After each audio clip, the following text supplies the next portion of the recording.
он только схватился за яйца, молоко пропало. Підпиздєсь і підпиздєсь. Так это некие мемовые кулеметы. Гумор – це завжди зброя.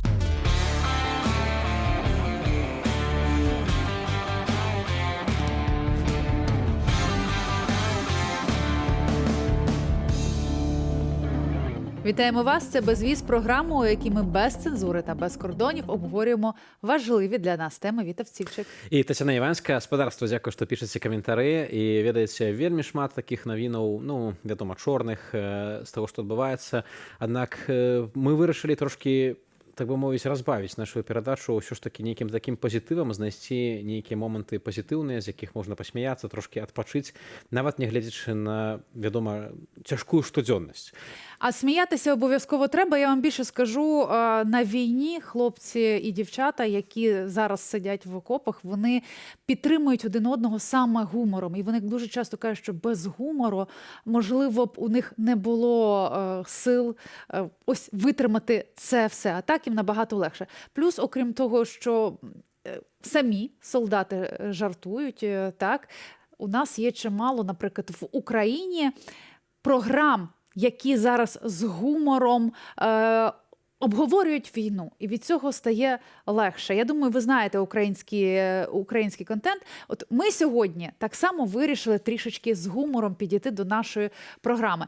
По-перше, ми хочемо підняти трішечки вам настрій. Ну і, звісно, що подякувати за те, що ви нас лайкаєте, за те, що ви нас перепощуєте, за те, що ви спілкуєтеся між собою.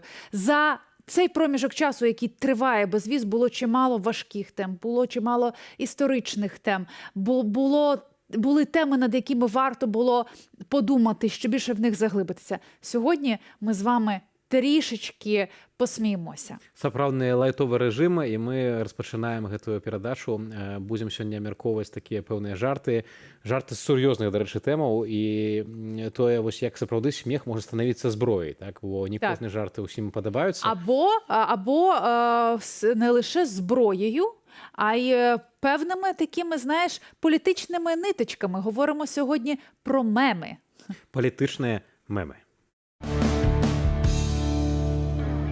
Если бы его не пустили в самолет, он бы вообще не расстроился. Он такой: ах так, тогда сам полечу. Чик-чирик. И... Беларускія палітычныя мемы. Апошнія дзесяцігоддзі галоўным мем-мейкерам, на жаль, застаецца узурпатар. Практычна кожная ягоная прамова – гэта жывы мем.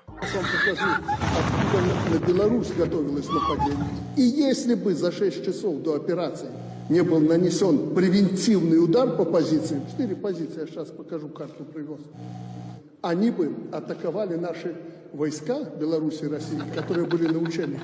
Ёсць мемы старадаўнія. Я же вырос среди животных и растений.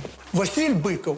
Действительно, я на его стихах, произведениях учился. Я ему ничего плохого не сделал. Он пишет прозу, Александр Григорьевич. Но он в оппозиции президента. Ну, пишет прозу. Да, и стихи тоже.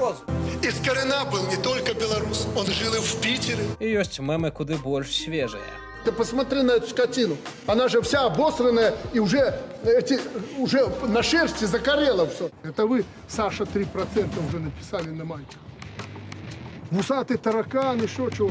3% – гэта рэйтынг Лукашэнкі амаль на ўсіх апытаннях на сайтах у 2020-м. У выніку іх афіцыйна забаранілі праводзіць. А тапак Сергея Ціханаўскага, якім ён збіраўся прыхлопнуць прусака, таксама стаўся мемам народнага гневу. На Белсаце ёсць 2 тэлеперадачы, якія рэгулярна жартуюць на палітычныя тэмы, жестачайшы мульт і вечаровы шпіль. А ў інтэрнэце надзвычай папулярны дуэт «Красная зелень». Вось як яны рэагавалі на заяву кіраўніка АМОНу, які прызнаў, што яго падначаленыя вельмі любяць хадзіць у тэатр. Балаба, культурный дядька, театрал, конечно, тот, самый преданный я батька. У него на гимн встает целый взвод. Жартуюць беларусы і пра дэмакратычных палітыкаў.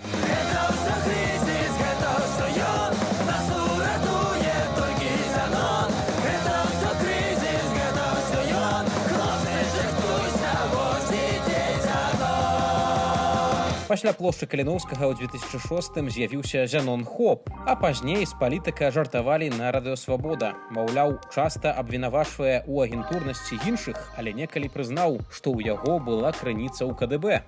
Усе шпіёны, а КДБ працуе на Зянона. Без лохотрона, КДБ працуе на Зянона. Дарэчы, тады рэпер Вінсент атрымаў адказы ад Зянона Пазняка. Я глядзеў, віншую вас поспехам. Вельмі добры капуснік, шчыра пасмяяўся. Перападае і Святлане Ціханаўскай. Многія памятаюць яе выказванні пра мудрага палітыка Пуціна. Не забываюць і пра Валера Цапкалу, які адкрыў збор на арышт узурпатара, але так і не давёў справу да выніку. А губам смех — гэта тое, што ратуе, нават у найцяжэйшых сітуацыях. Вітов, я тобі скажу так, смішно, піднімає настрій, звичайно, але є таке російське слово, не знаю його відповідника в українській мові, скудненько, знаєш, щось у вас малувато політиків. От у нас, знаєш, є де розгорнутися. Ну, так але ёсць парламентская дэмакратыя ва Ўкраіне, і шмат ёсць выказванняў розных. У нас ж адзін чалавек вяшчае на дзяржаўным тэлебачанні. Добре, але гэтыя гады. Тим не менше, ось про ось цю одну людину я хотіла тебе запитати, тому що, ну, справді, ось про ці от карти, откуда готовилось нападіння, ми теж чули, ми теж сміялися, українці теж робили про це меми, але існує думка, що Лукашенко продукує ці меми спеціально для того, щоб більше, знаєш, якось стати більше ближчим до народу. Ти розділяєш цю думку чи ні? У нейкай ступені так, і ведаеш, таксама многія людзі, калі бачаць выказванне Лукашэнкі, яны ставяць там вось эмаджи якое. Смешна, так? Просто смешна. І яны яго ўспрымаюць як такога блазна, такога клоуна, а насамрэч гэта вельмі, ну, такі небяспечны клоун. У нейкім сэнсе ён, ведаеш, аддалена, але не зусім, вось таксама з Прыгожыным там смяюцца, да? Што он як у рука, як орк такі ходзіць там, где там Шойгу, Герасимов.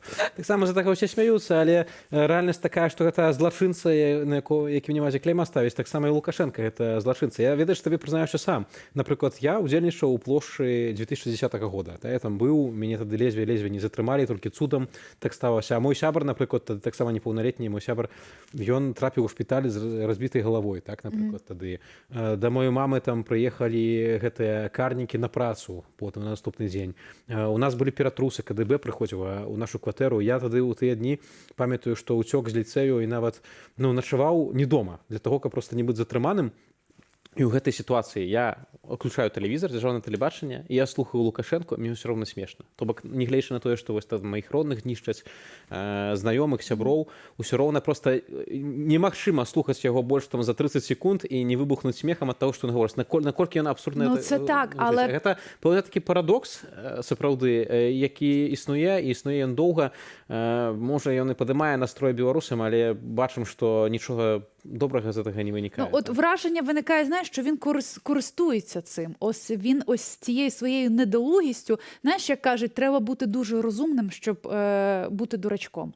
От він намагається зіграти так ось цього дурника, але насправді він цю гру використовує проти власного народу і використовує в тому числі і серед міжнародних партнерів. Так, сапраўды, але ўсё роўна, якби чалавек хоча смяяцца, мы шукаем нагоду для смеху. Вось да нашага эфіру далучаецца журналіст і, дарэчы, таксама стваральнік мемаў Александр Арсёнаў. Алесь, вітаю цябе, бачу, што ты там за спінай таксама тое-сёе падрыхтаваў. Так, вітаю.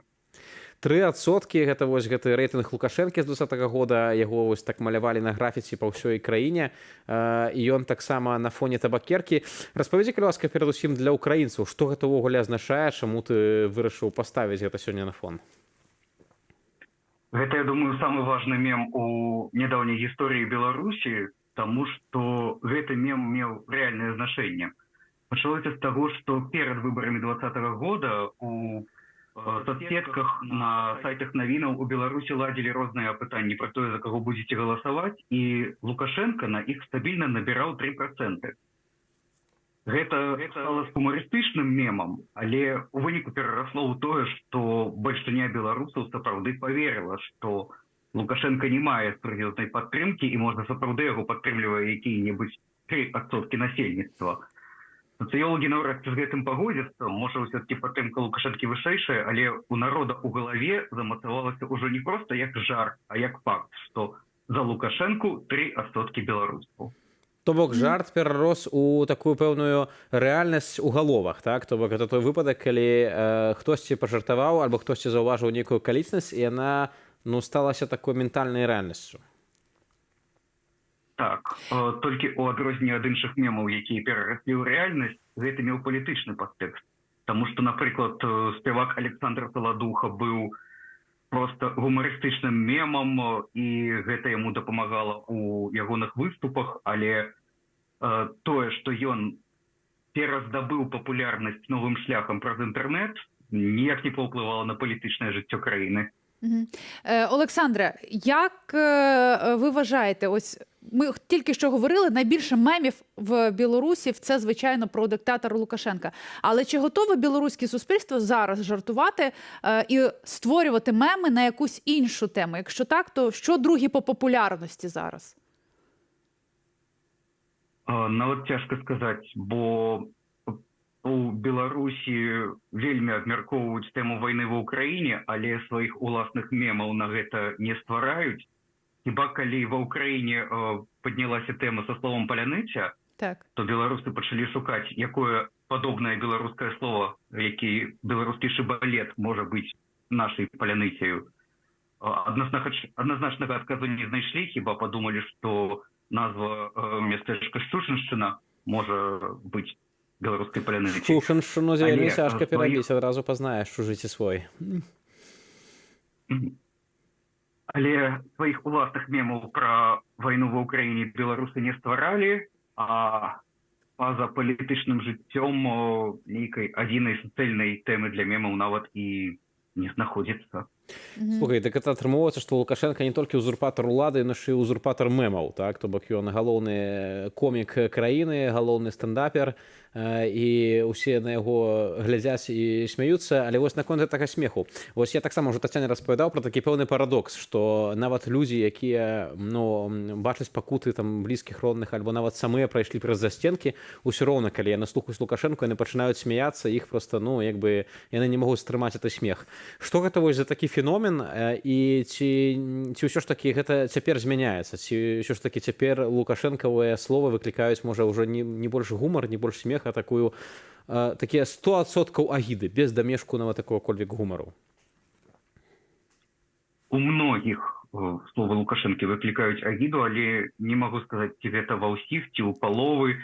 Відавочна, што вялікая частка байнету ўсё яшчэ здольная смяяцца з Лукашэнкі, і з сілавікоў і з рэпрэсіяў таксама могуць жартаваць проста таму, што гэта пазбаўляе пэўнай долі страху. Як выява герба Менска за мной з аматаркамі. Якую прыкрыў каток. Гэта кот ніштяк, наколькі ведаеце, без сацыяльных сетак. Так. Выява Менску, гэта ось таксама для ўкраінцаў, каб патлумачыць, гэта маці Божа, якую ахоўваюць анёлы. Але ў нас тут ахоўваюць не анёлы, а гэта ідуць маскі шоу, так? Якія маці Божу арыштоўваюць. І гэтая выява, якая у пачатку лета 2020 года даволі актыўна разышлася па соцсетках, людзі смяяліся з таго, што іх пастаянна затрымліваюць на вуліцах. Олександр, у мене ще до вас питання, тому що справді, знаєте, з розвитком ось цих соцмереж, з розвитком інтернету швидше стало суспільство реагувати на певні ті чи інші події.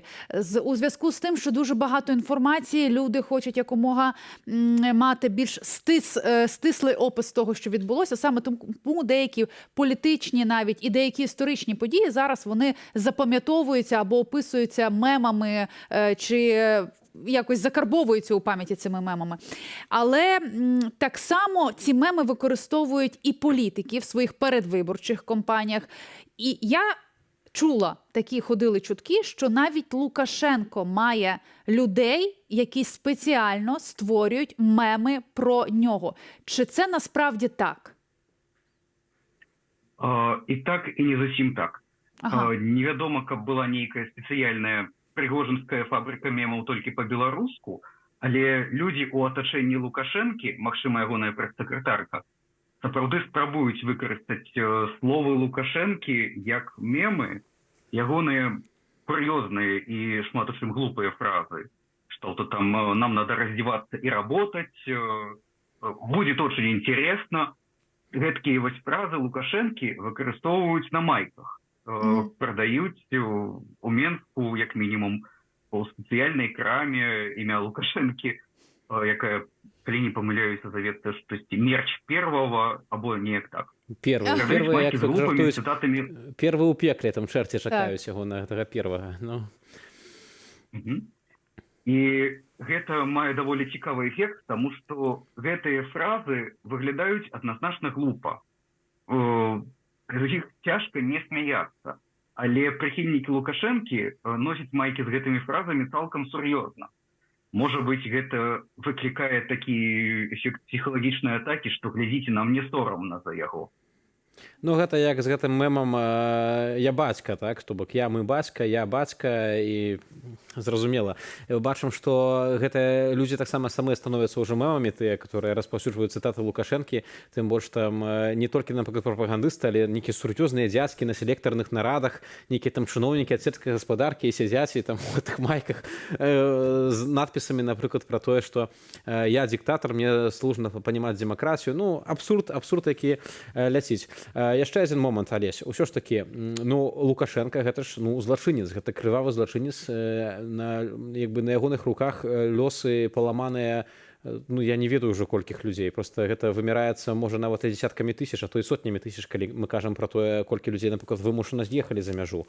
Усё роўна, вось, як ты мяркуеш, ці трэба смяяцца з яго, ці трэба, наадварот, вельмі сур'ёзна да яго ставіцца і не дапускаць там нейкіх такіх жартаў, таму што гэта так, можа, абяляе ягоны візерунак, бо людзі не так сур'ёзна да яго ставяцца, ці наадварот, гэта вось тая сітуацыя, як з нейкім, не ведаю, дыктатарам, напрыклад, Мусаліні, так, які быў таксама вельмі такі эпатажны, хадзіў такі як гусак, але гэта не замінала потым яго павесіць. Ну, як мінімум, у згаданага Мусаліні з яго таксама смяяліся. У час Другой сусветнай вайны было вельмі шмат карыкатур па ўсе бакі канфлікту, і Савецкі Саюз маляваў карыкатуры на нацыстаў пасля таго, як перастаў з імі сябраваць. І заходнія саюзнікі малявалі карыкатуры на нацыстаў, і нацысты малявалі на сваіх ворагаў карыкатуры. Гэта выглядае, што даволі натуральная рэакцыя людзей. Канешне, нельга забываць, хто злачыніца, якія злачынствы учыніў, але гэта проста ў чалавечай прыродзе. Смяяцца з абсурднага паказвання сваіх ворагаў. Висміяти ворога, так. Пане Олександре, в мене ще одне запитання. А на вашу думку, з чого зараз не можна жартувати і з чого зараз ви б ніколи не зробили мем, навіть якщо смішна ситуація? На жаль, цяпер вельмі шмат штодзень навінаў пра смерці ва ўкраіне. Аб гэтым дакладна цяжка жартаваць. Таксама пастаянна з'яўляюцца навіны пра смерці людзей у неволі ў Беларусі, не так часта, як пра смерці ва ўкраіне, але гэта пастаянна адбываецца, і жартаваць са злачынцаў, якія гэта учыняюць, цалкам нармальна. Але з памерлых вось гэта абсалютнае табу. Сапраўды так. Алесю, вось яшчэ напрыканцы нашай размовы хацеў запытаць, ты маеш нейкі улюбёны мем, што вось табе найбольш спадабалася з тых мемаў, якія ты сам маляваў, ствараў і назіраў, так як іншыя беларусы гэта робяць? Ну, свой аўтарскі любімы мем паказваў. Гэта герб Менска, які, можа быць, найбольш разляцеўся з таго, што я сам маляваў. А з таго, што іншыя стварылі, напэўна, найлепш гэта слова «я бацька», якое не толькі людзі пасмяяліся з таго, як прыхільнікі Лукашэнкі кажуць «я бацька», «мы бацька», а яшчэ і самі прыхільнікі Лукашэнкі даволі непрыгожае слова прынялі на сябе, і, здаецца, некаторыя ўжо і не ўсведамляюць, што гэта можа гучаць неяк непрыстойна. Яны проста не бачаць у гэтым мацука. Вакол прыняцця гэтага слова яшчэ смешнейшае за слова. Так, сапраўды, мне здаецца, што гэта сталася такім вельмі народным. Алесь, дзякуй вялікі, што далучыўся да нашага эфіру. З намі на сувязі быў Александр Арсёнаў, журналіст, стваральнік мемаў, меммейкер, як бачна, не толькі з лукі можна жартаваць, можна нейкія таксама арыгінальныя рэчы прыдумаць, вось Алесь гэтым таксама займаецца. Ну, ти знаєш, не зважаючи на те, що Лукашенка використовує так само, його команда використовує меми для того, щоб десь його більше наблизити до народу, так? І він десь так стає ніби своїм серед своїх. Тим не менше, сам Лукашенко не дуже любить, коли про нього жартують десь там необережно. Ми знаємо, що чимало стендаперів ваших білоруських виїхало, вимушено Вельмі виїхали. помстливий, вельмі. При тим, що може він боїться конкуренції, просто я не ведаю. Він хоче бути найголовнішим мемом в Білорусі.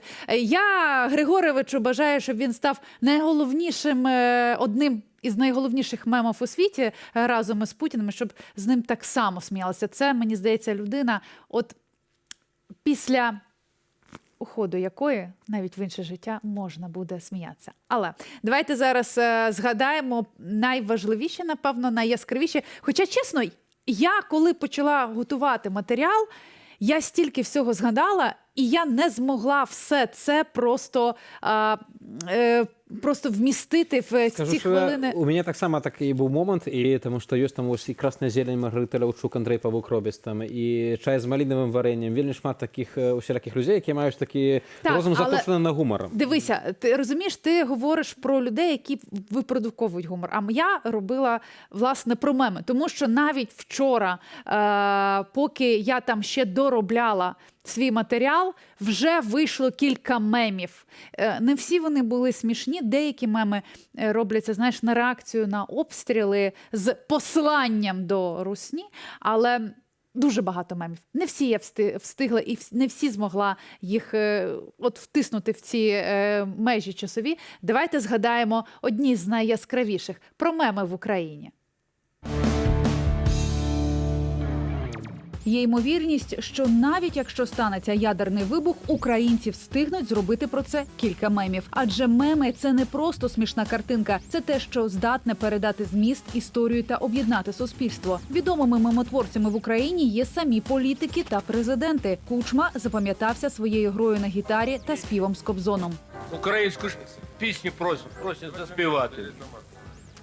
Ой! Янукович падав від яйця. Руки Ющенка нічого не крали. Оці руки нічого не крали. А п'ятий президент України Порошенко досі є популярним мемом серед українців. І його образ використовують як його прихильники, так і ті, хто його не любить, і навіть його команда. Адже часто мем – це спосіб наблизитися до свого електорату. Що ви зараз бачите перед собою? Скарб. Є меми із Зеленським, але оскільки його правління випало на повномасштабне вторгнення, акценти дещо змістилися. У мене є там прикол. Хочете покажу? Окрім президентів, запам'яталися українцям і вислови політиків. І якщо Яценюку ніяк не забудуть куля в лоб та куля в лоб та його привітання з Юлею, Юля! Юля! то Ляшку не дадуть забути про Борю. Боря, ти не то робиш. Бійки, скандали, недолугі виступи з трибуни Верховної Ради. Тому що кішки та цуценята чиїсь там не можуть покупати собі в кишачих магазинах. Невдалі дублі. Давайте по новой, поехали. Тексти пишіть нормально, пишіть херню какую-то. Все це йшло в народ. І навіть в умовах, коли посіпаки Януковича намагалися сфальсифікувати результати виборів, українці також сміялися. У мене є колізія. Підпис десь і підпис десь. Азаров і його Азіровка, Чечетов з головешками і Кличко з тим, що не усі можуть дивитися у завтрашній день. Останній, до речі, вдало використав свої обмовки і випустив книгу з мемами про себе. У мене є 2 заступника, 4 з яких вже місяць лежать в кабінеті міністрів. Та зараз, під час повномасштабної війни, меми – це те, що допомагає українцям долати страх і розгубленість. Це ще один спосіб записати наші перемоги у світову історію. Адже за кожним мемом, починаючи з 24 лютого 2023 року, стоїть унікальна подія чи явище. Яйка Януковича, як він упав, вельмі страдаўні мем. У нас з яйкам звязана іншае, калі Лука казаў пра тое, што публічна, што он только схваціўся за яйца, малако прапала. Гаворка была пра цэны. Разнастайнасць мемаў, ну, бачыце, у вас зменнасць улады, то кожны там свае мемы параджае, і шмат дэпутатаў выступаюць. У нас, кажу, гэта але слухай, у нас меми створюють не лише президенти, як ти бачив, а й політики, і державні діячі. Ось ми зараз говорили навіть про підпис 10, підпис 10, і мені наш режисер каже, а як же ж забули про Кривосість? Власне, це відома Азіровка, це так назвали мову, якою спілкувався Азаров, той, що був у нас, не ваш Азаров. Я зараз хочу запросити до розмови свого друга, українського журналіста Юрій Петрушевський. Це людина, яка, власне, також робить свій контент, використовуючи меми, і має свою програму, яка називається «Хіт-парад зашкварів», яка, власне, також на гуморі показувала, що відбувається. Юрію, я тебе вітаю. Доброго дня. Ми говоримо про те, що меми – це, звичайно, дуже смішно, і це є гумор, який необхідний зараз в цей важкий період, але так чи інакше, зараз меми використовують політики і в своїх інтересах, і зараз ми бачимо, що ти як журналіст використовуєш меми в журналістиці. От як ти вважаєш, як вони впливають на створення не лише контенту, а і на думку суспільства, як вони її формують, і чи маємо ми право як журналісти використовувати у своїх матеріалах меми? Ну, давайте, дуже таке велике питання, я намагатимусь трошки по фазах його розбити. Що таке мем? Мем – це одиниця донесення інформації, це, грубо кажучи, один інформаційний байт, який ти закладаєш, коли щось розповідаєш. Умовно, якщо казати про Януковича і яйце, якого ви показували, то мем – це були веселі яйця. Якщо, наприклад, казати про російське вторгнення, то мем був, ну ви пам'ятаєте, да, «Русський воєнний корабль». Да? Як ми тільки потім в подальшому цей мем не загортали. Це були і футболки, це були марки, це були, ну, все що завгодно. І пісні були, і політики казали. І в подальшому от будь-який інформаційний меседж, цей один байт інформації береться, і він по-різному запаковується для, ну, зважаючи на те, які, наприклад, є для цього цілі. Звичайно, що політики це дуже вправно використовують. Насправді, ті розумні політики, я так в лапках кажу розумні, да, в мене скептичне ставлення до всіх політиків, але менш з тим, ви, наприклад, бачили дуже багато в телеграм-каналах стікер-паків з різними політиками. І з прем'єр-міністрами, і колишніми, і теперішніми. Ви бачили купу там різних тіктоків з різними політиками українськими. То я вам, не знаю, чи відкрию секрет, але все це роблять команди цих політиків. Навіть коли вони обсміюють свого політичного лідера, то це цілеспрямована така штука, тому що насправді весь контент, він або, який є в інтернеті, він або повчає, щось розповідає того, чого ти не знав до цього, наприклад, як ваша програма, а є контент, який розважає. Це от, наприклад, моя програма. І от найкраще і найпростіше між людьми репоститься контент розважальний. Тому якщо ти загортаєш потрібну інформацію, там, умовного там політик десь, говорячи мовою моєї програми, зашкварився, так? То його команда швиденько бере, робить з цього позитивний образ, перевтягає все це в такі якісь там прикольчики і пулить це, неважливо де це, там Телеграм, Тікток, той самий Ютуб, шорти або великі відео.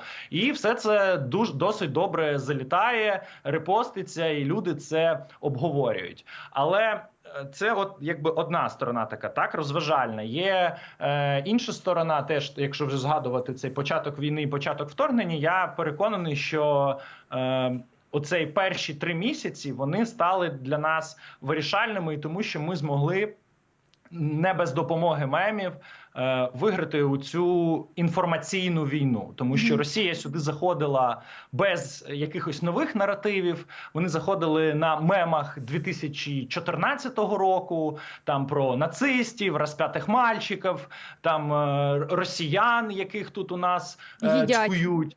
А ми змогли з 24 лютого, по-перше, розділити мемний потік. Ми змогли одні меми пулити в українську аудиторію, іншу в російську, і третє ми пулили її в міжнародну аудиторію. Тобто для української аудиторії наші основні меседжі були, що нам треба вставати на боротьбу і чинити супротив. Пам'ятаєте, так, цю жінку, яка казала російським військовим про те, що вам треба сімечки в кармани покласти, і тоді хоч якийсь від вас буде сенс. На російську аудиторію перший час ми активно пулили меми про те, як там російські солдати в якихось позах розірвані лежать, ми їм там квіточки в руки вставляли, і все це летілось на Росію. До речі, було дуже зручно все це пулити на Росію, тому що весь арбітраж рекламного трафіку, який є в Росії, всім цим займались українці, і тому перші місяці вторгнення російська влада навіть примусово закривала всі ці незаконні піратські онлайн-кінотеатри, там типу HD-резки там і так далі, доступ в Росії, тому що перед кожним відео ми пулили свої меседжі, свої меми, і кожен росіянин, що подивиться серію умовно якогось російського серіалу, дивився, як русський мальчик телефонує своїй мамі і каже: "Мама, забери мене отсюда".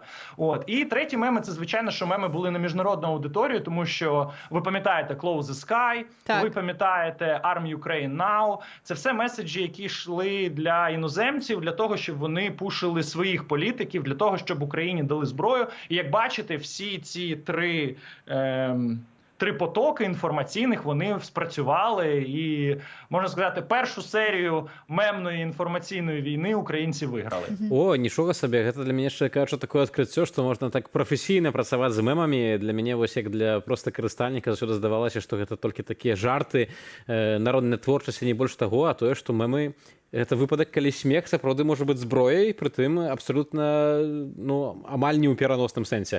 Яшчэ адзін момант. Ну, спадар Юры, вы, напэўна, таксама памяталі і бачылі, сёння мы згадвалі ў праграме пра гэта вот «Откуда готовилось нападение?». Вось, як цяпер ва ўкраіне ўспрымаюць узурпатара? Ці таксама ён выклікае больш такую нянавісць і гідоту? Ці ўсё роўна, вось, ну, немагчыма паўстрымацца ад смеху, калі слухаеш гэтыя абсалютна абсурдныя нейкія наборы словаў ад яго? Я вам не відкрию секрет, якщо скажу, що раніше в Україні до повномасштабного вторгнення дуже довго, мабуть, навіть скажу так, до білоруських протестів, так, цих масових, Лукашенка сприймали як, навіть казали в нас на нього батька там і так далі, от порядок в страні. Але потім, побачивши, що, по-перше, він робить зі своїм народом, а по-друге, коли в Україну відбулося вторгнення з території Білорусі, російських військ, то після цього всі приколи в позитивному ключі про Лукашенка закінчилися. Його так само в нас сприймають, і між Лукашенком і Путіним у нас ставлять дорівнює. Тобто це особи, які будуть сидіти на одній лаві підсудних, і немає жодних виправдань для того, щоб... Ну, немає жодних слів, щоб сказати, що там Лукашенко десь там помилився або ще щось робив, або не віддавав собі якийсь розрахунок на ті події, які відбудуться. Він за кілька тижнів до вторгнення брехав, що цього не станеться, що він не позволить там і так далі. Да? А всі подальші дії, ну, ми це не сприймаємо як щось таке легеньке ги-ги-га-га, коли по твоєму місту прилітають ракети і з білоруських аеродромів злітають літаки, які мають в себе носії ракет, які можуть влучити в будь-яку точку України, то після цього Лукашенко перестав сприйматися як якийсь простий, легенький такий... мемний персонаж. Ні, він воєнний злочинець, і він буде на лаві підсудних, і тільки так. Дивися, Юр, коли ми говоримо про використання мемів у журналістиці, так, і коли ми говоримо про те, що мемів стало справді дуже багато, і будь-яка подія, от я теж починала свій матеріал з тих слів, що якщо навіть буде ядерний вибух, ми ще встигнемо зробити кілька мемів, так? І будь-яка подія – це мем. Але чи немає небезпеки в тому, що за ось цими мемами і висміюваннями певної ситуації ми можемо пропустити якусь важливу інформацію, ну, тобто несерйозно до неї, наприклад, поставитись? Я так не думаю. Я думаю, що я ж, наприклад, теж почав з того, що мем – це лише один мікробайт інформації. Тобто він доповнює повну картину подій, які відбуваються. Тому що, ну, звичайно, ми розуміємо, що людина не вузько дивиться на проблему, а дуже широко. І, наприклад, історія про руський воєнний корабль – це історія про російське вторгнення і захоплення острову Зміїний. І цю фразу від контексту подій ти не можеш відривати. Тобто ти знаєш, кому вона була сказана, ким вона була сказана і щоб що. Це ключове. І тому я не думаю, що є якась небезпека втратити контекст подій, бачачи ці всі фрази. Або єдине, що дійсно політики, от як ви вже згадали, типу Лукашенка, вони використовують це, щоб підсолодити свій образ. Тому що ми і от навіть з Танею Іванською говорили про те, що оці всі меми про «откуда готовилось нападіння», це зрозуміло, що вони виставляли диктатора в позитивному ключі, тому можна прийти до висновку, що це оці всі меми клепали якраз таки десь хтось в оточенні Лукашенка. От. Але при цьому можливо, для своєї аудиторії, для внутрішньобілоруської, на яку спрямовані ці меседжі, тому що вони, наприклад, на українську аудиторію, ті меседжі, які працюють на білоруську аудиторію, вони не працюють на українську аудиторію. Ті меседжі, які працюють на українську аудиторію в Україні, не працюють на білоруську аудиторію. Тобто це все треба загортати в різні... В різні всі форми. О, до речі, я вам розкажу цікаву історію. Коли робили контент на російську аудиторію, то робили його професійно, там високоякісні брали там картинки і так далі. І вони не заходили на російську аудиторію. І наші люди, хто цим займалися, не розуміли, чому вони не репостяться, чому у всьому світі вони залітають, на російську аудиторію ні. І тоді один хлопець запропонував понизити якість картинок.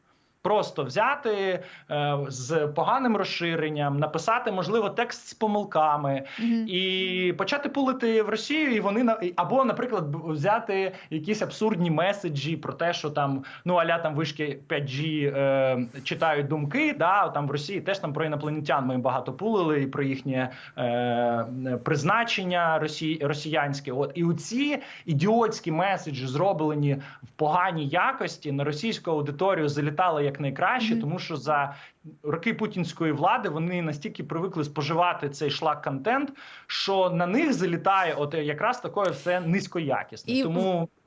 Юрій, в нас дуже мало часу, але все ж таки є питання. А як ти вважаєш, чому немає мемів про Путіна? Ну, порівняно їх дуже мало, навіть порівняти, якщо з тим самим Лукашенком. От зараз ми з тобою говоримо, ми згадуємо всі меми, справді, про Путіна не так багато мемів. І так само, як не так багато і на наш ринок, і, мені здається, на російському ринку його немає. Ну, я, можливо, з вами не погоджуся, але спробую, по-перше, дивись, Путін при владі років майже стільки, скільки мені років. Про нього вже пожартували, обговорили, сказали все, що тільки можна.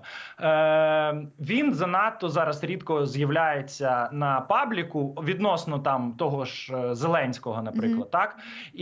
Але коли він з'являється, це все розноситься дуже сильно, я дивлюсь на Україну. Ну, наприклад, Путін кашляє, дорівнює Путін помер. Скільки було нарізок з тим, що Путін бухикає. Путін знову намалював якусь діч на якійсь там виставці. Знову це все розносили. Да? Путін заявив про те, що російський рубль там знову кріпчає і так далі.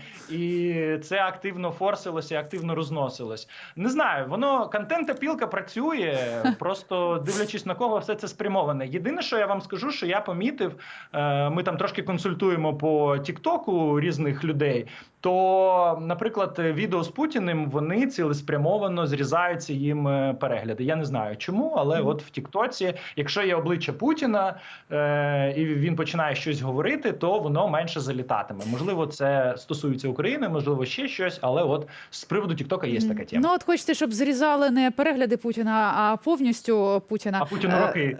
Так. Юрій Петрушевський був разом з нами. Дуже дякую тобі за те, що долучився до нашого ефіру. Це Це, знаєш, от це те, в чому я не особливо розуміюся і не знаю стільки слів, скільки знає Юра. Але погодься, що гумор – це завжди зброя. Слухай, ну гэта сапраўдна, як ён распавядае, так гэта нейкія мемавыя кулямёты, калі ведаеш, украінцы сядзяць на расійскую аўдыторыю, праз пірацкія сайты закідваюць розныя мемы.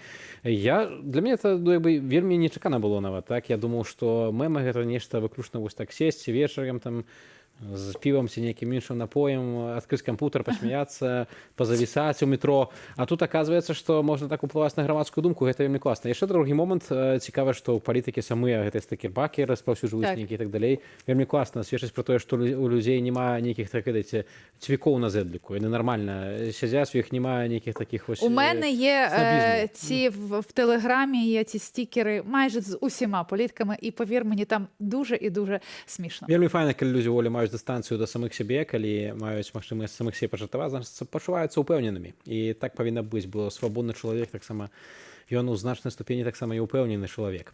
Спадарства, ну што ж, і мы таксама будзем трымацца разам, давайце жартаваць. Хто ўмее, пішыце ў каментарах, распавядайце анекдоты. Слава Украіне! Жыве Беларусь!